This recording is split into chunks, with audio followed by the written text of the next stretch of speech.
The committee gets together a couple times a year, and we ask artists what they'd like to, have as a topic. We, think of something that, if it's the seasons or something, but because we have our abstract artists, we have to make it broad enough that an abstract can come in and not be very, so you can't say, oh, we want, green trees or something like that. You want something that encompasses a whole lot of ideas, because then it makes it much more interesting for people to come in and look and see, so it's not all one-dimensional. It's multi-dimensional in terms of the ideas and the creativity of the different artists.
So you will notice in the painting, if you look carefully, there are vessels hidden in the painting, quite a number of them. Here's a big one. Here's a bigger one. And I've been fascinated by vessels for a long time, because that's what we discover from the past, historically, that is on the earth, that are remnants of the indigenous population that was here first. And the other thing that is classically a vessel is a fruit. So I also have in this painting images of pumpkins and other seeds and fruits that are indigenous to this continent. So sort of a pumpkin, beans, tomatoes, which were here first.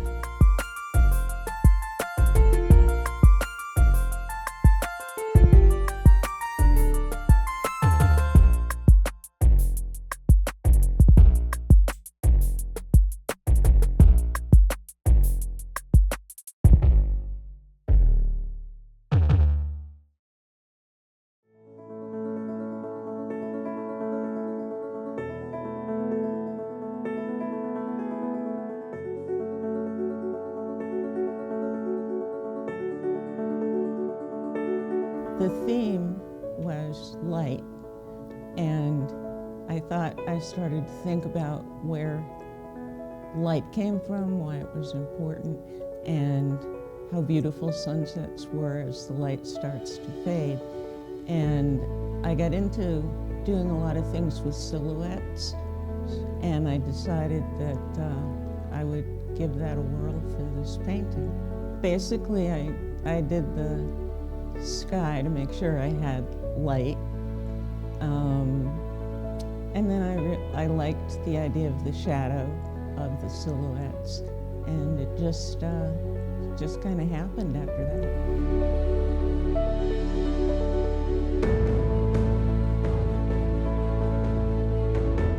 This piece is made with all scrap fabrics. It's just a little way to give the earth a little hug. And these are called yo-yos, and this is a yo-yo quilt, really. But what I was thinking is, because the theme is for the love of light, what comes from light is, all of our beautiful flowers and trees and life, right? So this piece is all varying shapes of yo-yos, and the fabric yo-yo goes back historically to England in like the 1800s. That used to call them rosettes. And women would wear them like on their, as a decorative piece on their outfits, their gowns in England. And then they brought that skill to America.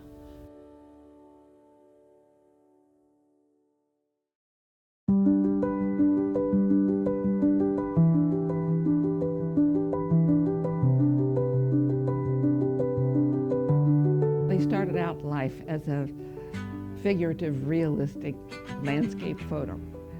And I don't know squat about technology, but there is a very good, rather simple program that has a lot of options. It's very old, but it allows you to change all kinds of parameters of what you've got as an image. Well, this was an image off of Nashville Road at the very corner. This is the far end of the horse barn. I live down the road just a bit. And from the road, looking up at sunset, it's a natural photo just of the natural colors and a field. You can see a little thin piece of wire here, and that, from the angle that I'm shooting, is sort of a fence post. And what you do with it, you play with it.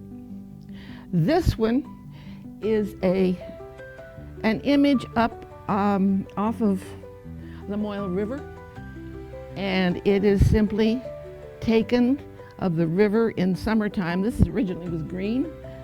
This was the river flowing. And what you do is you play with light. You can reverse light. You can play with planes. You can play with color. You can, if I wanted to turn this into an abstract, I could make this thing look like it wouldn't ever be anything you'd ever think started out life as a natural photo.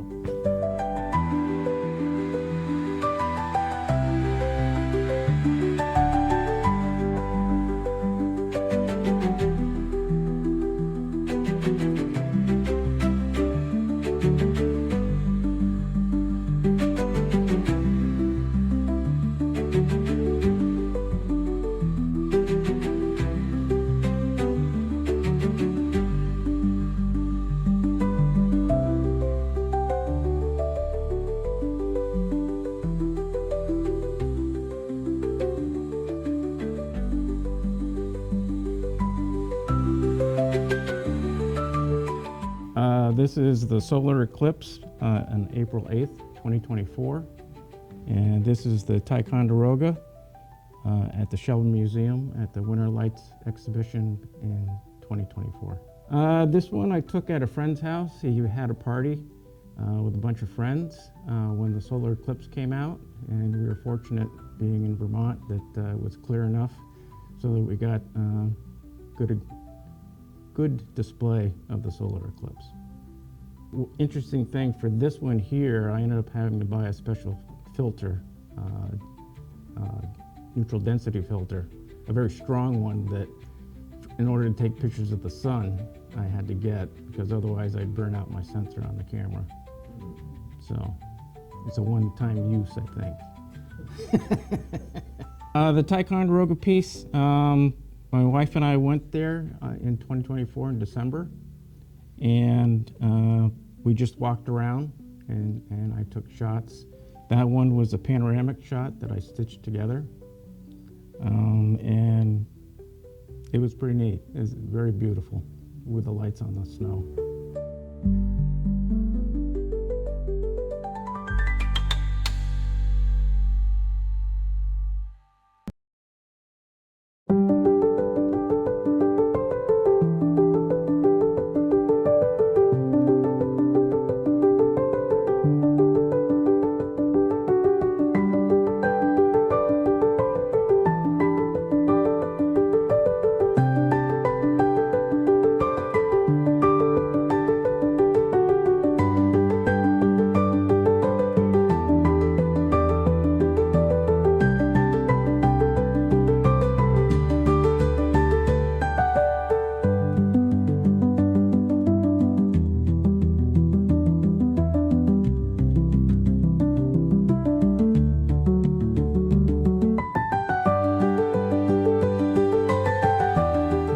Quite old, in fact, and this one's over 30 years old, but